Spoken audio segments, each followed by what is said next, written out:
What's up guys, my name is Phil, welcome back to Miranda Detailing.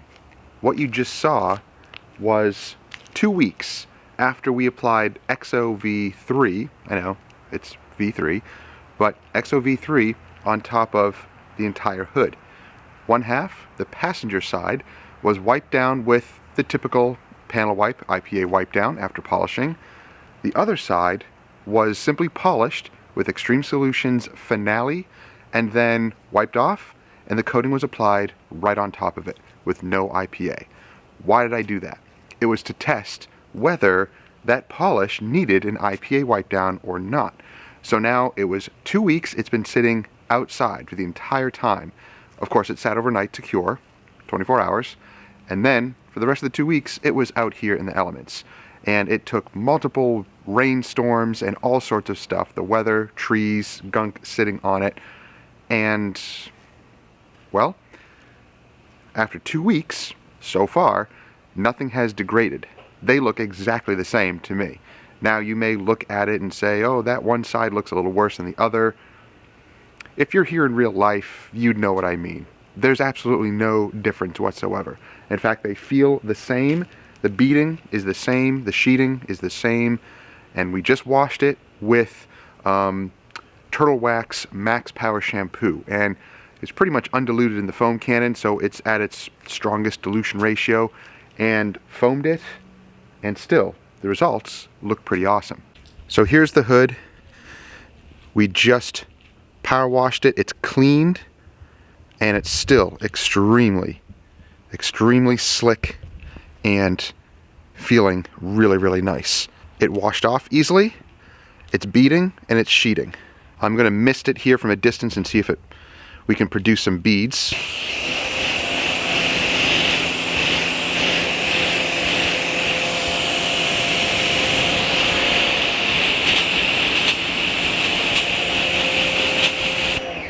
It's kind of hard to produce beads with a pressure washer like this, but you can see both sides performing really well.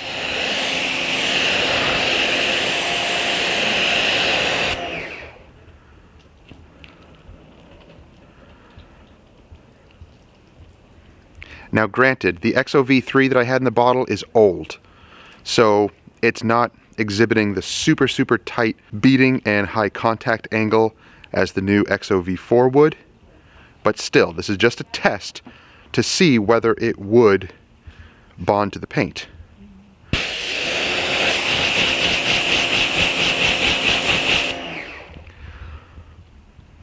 Both sides still look exactly the same, and you can see the tape line in the middle, kind of a control line.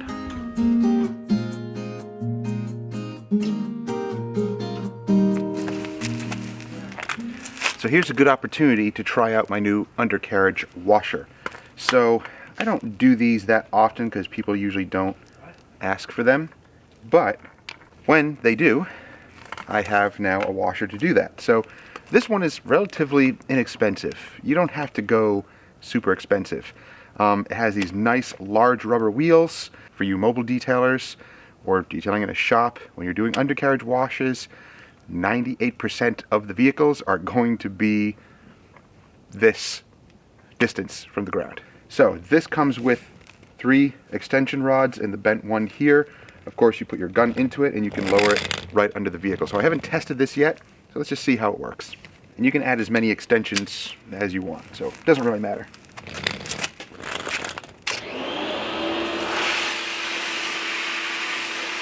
That's pretty cool.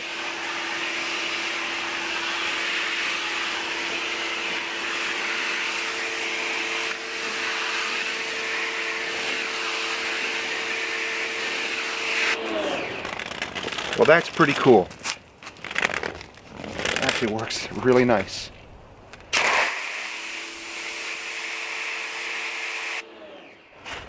The pressure is really low on it, and that's okay. You don't want super high pressure under there. You're just rinsing. So you may get this and you may think, oh, it's not high enough pressure. Remember, you do not want super high pressure under there anyway. If you do, then buy something else.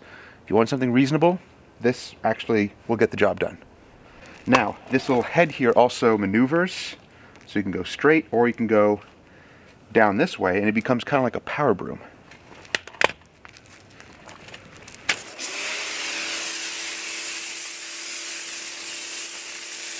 Yeah, it's not really good for that. For an undercarriage wash, yeah, that'll work. Works fine.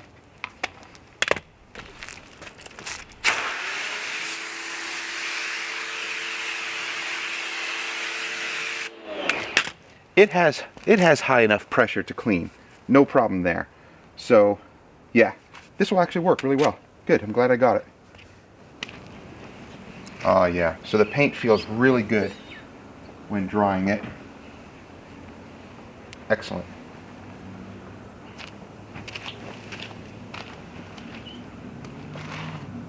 I don't feel any difference between either side of the hood. They both dried perfectly. Nice and slick still. So I think that works. I know it's only been 2 weeks. We're going to continue to test it. In the meantime, you know, I'll use some sort of IPA mixture. I did get one from Ivan LaCroix in his little video, which is really informative. And I do understand, you know, the paint needs to be squeaky clean, but you can achieve that possibly with a polish if it has the right ingredients. So I'm still going to be testing that and shooting for that. IPA wipe downs for lighter colored vehicles, not a big deal. I'll use them, not a problem. I'm not a fan of using IPAs on black finicky paint. Let me reiterate that, because I got some goofy comments. Yeah, but you still used an IPA. Yeah, I did. It was a test. But you used an IPA. It was a test. They just don't get it. If you're still confused, you need to do some research. I know. I guess we kind of take it for granted because we have a lot of experience. We've done so many different things with so many different vehicles, different coatings, different polishes, all sorts of stuff we've experienced. I know, we only have 11 years of experience, but 11 years of experience using and keeping up with the detailing world and the community is much more than 30 years still in the mindset of using 30-year-old products. I know that's going to probably, you know, strike a chord with some. 30 years is more than 11 years. It's not about the math. Throw the math out the window. It's about keeping up with technology. Tell me this, if you had a doctor who has 10 years experience but has kept up with the technology in the medical field right up to the moment where the newest thing comes out and he's testing it and he's researching it, or you have an old doctor who's been doing it for 50 plus years, but he refuses to gain any more knowledge, to experiment anymore, to do any more research. Yeah, he just still uses leeches. Which one are you going to go for? It's not about the years of experience. It's about what you do with those years of experience. Again, I'm going to have to keep doing that to educate. Not for you trolls. Not for you people who don't understand. It's not for you. It's to clear up confusion for other new detailers coming on the scene and doing their research properly. They're going to come across these comments and maybe some of these other channels or people that are just being, I don't know, a little bit egotistical. They're not really giving you all the information that you need. They're just saying it and people are believing it without testing it, and that's it. And I know, sad to say, it's usually going to be the enthusiast type of person who doesn't do it as a full-time job, who just works on their 1 or 2 vehicles and that's it. They're not seeing all the different variables. Too many variables to put any type of math equation to it. Don't overthink detailing. It is very visual and a very tactile thing. So you can't just put an equation on it and think that you can put math to it and make it work. Not going to work that way. With detailing, if you're not experiencing it on many different cars, with all these different variables that go into it, year in and year out, then you're not really going to truly understand, unfortunately. You're simply going to go by numbers and go by what you think. Might be logical, but again, if you're not experiencing it, it's not going to mean anything to you or me. You have to experience it. You have to put pad to paint, towel to paint, product to paint, or interior, whatever surface it is, and experience it for yourself, because there are literally millions of vehicles and millions of different types of surfaces that you have to deal with. Okay, maybe not millions, thousands. Don't get picky on that. What I'm saying is there's so much variety, there's so many variables that go into things that you can't just use one or two things and think that that's logical. You have to experiment, and you have to see what works and what doesn't in any given scenario. Otherwise, you're missing the point entirely. If you are confused by anything that I'm saying, you need to do your research and experience it for yourself. It's not just about doing the research either. Experience it. Read about it, and then go and do it for yourself. You may find that what you read and what you do, you have two different outcomes. Why? Because of exactly what I am saying. Too many variables. You need to experience it for yourself. So we're also going to be testing out a new product from Lithium. Ignite After Wash. Glow. So I don't know what the glow part means, but basically it's a polymer plus SiO2 maintenance product. You can apply it wet, dry it, and it adds protection, it adds gloss, slickness, all of that. So let's try it out. I left these two doors purposely wet, and oops, not open.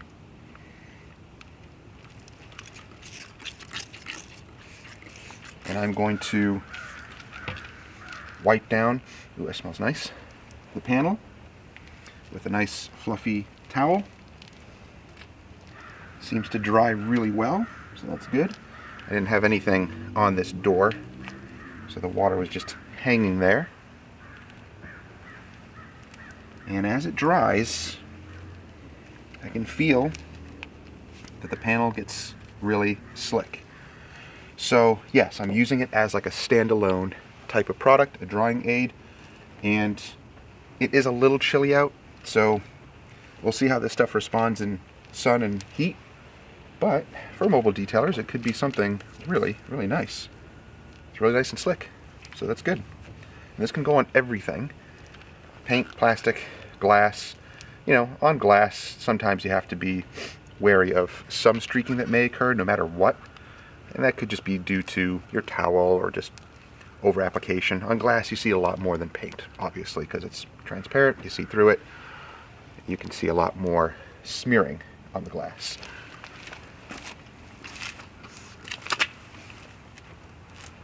You don't need a lot of product. Don't use a lot of it, just a mist or two.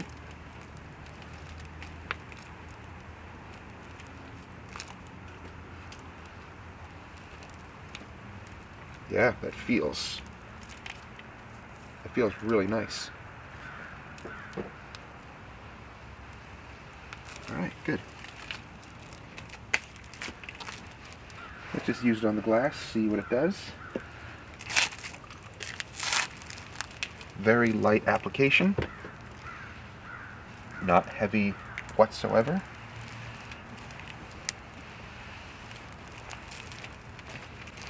Yeah, things are not really drying very well out here just because it's so chilly and a little damp.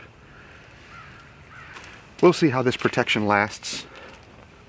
We'll wash it again in maybe a month or so and see how the hood is doing and see how these panels are doing. So guys, so far I'm happy with the results of the hood and the IPA or no IPA test that we're doing on it. So if it lasts a month, 3 months, 6 months, a year, if it gets up to the year mark, then I know that we got something here. Now, that XOV3 coating may fail prematurely because, again, it is in an old bottle. It was like 2 years old in the bottle. It hadn't cured in the bottle or anything like that. So again, it's just the hydrophobic top coat. I know people are going to say you need to use crystal serum light or sea quartz or blah blah blah. I'm just wanting to see if there's any bonding issues with that. So far, no. But I'll test it on other panels and see. And then we'll use crystal serum light with the finale polish and see if that goes well with no IPA. I do have a test panel in the back, so I'll try that out as well. But guys, don't get so hung up on the math of detailing, the equations that go into these things, or the products that we're using. Remember, there are so many variables.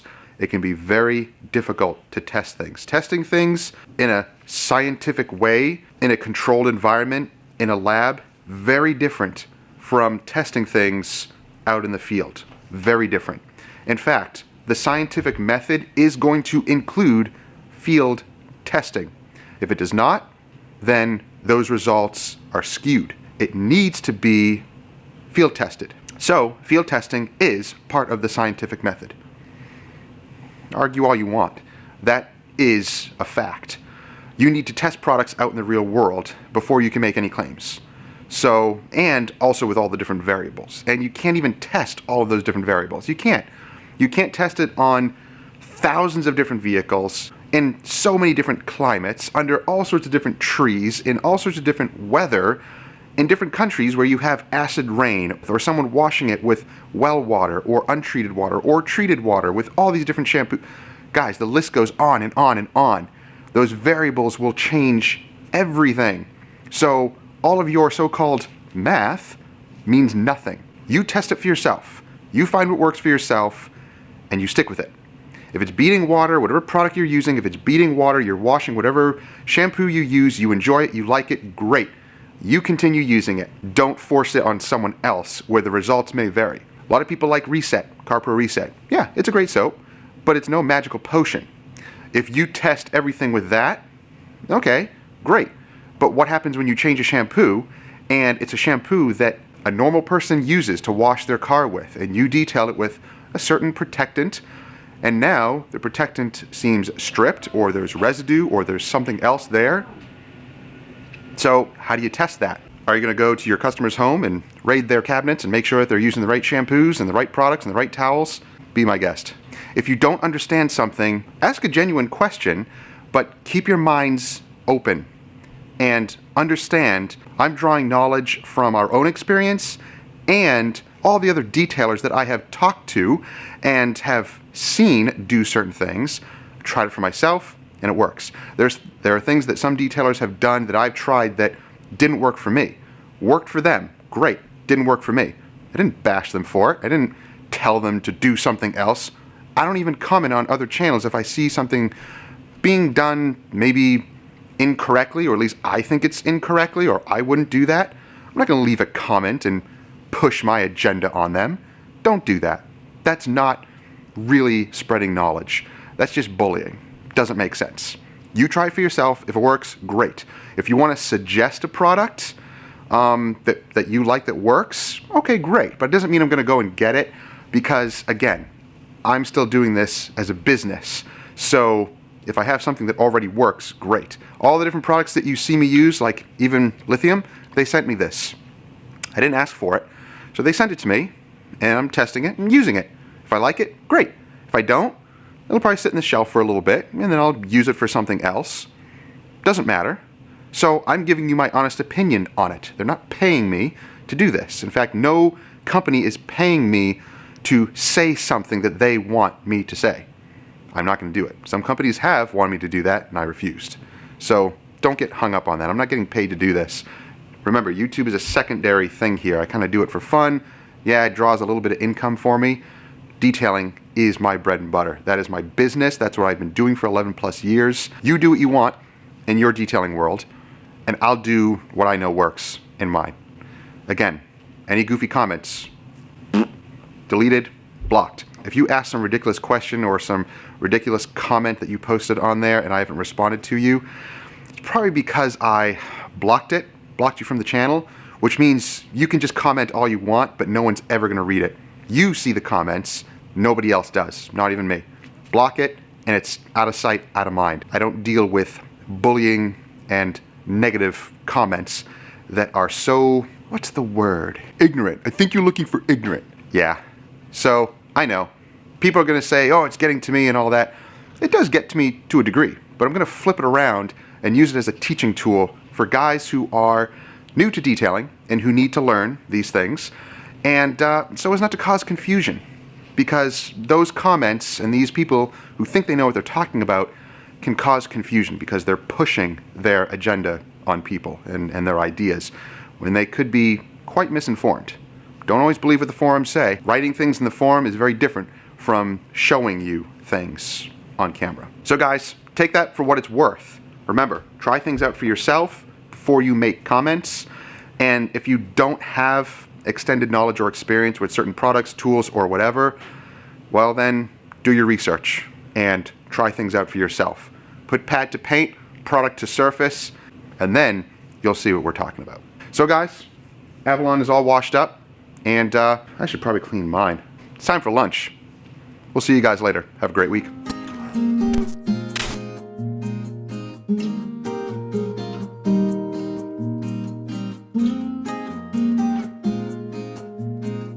Mm-hmm.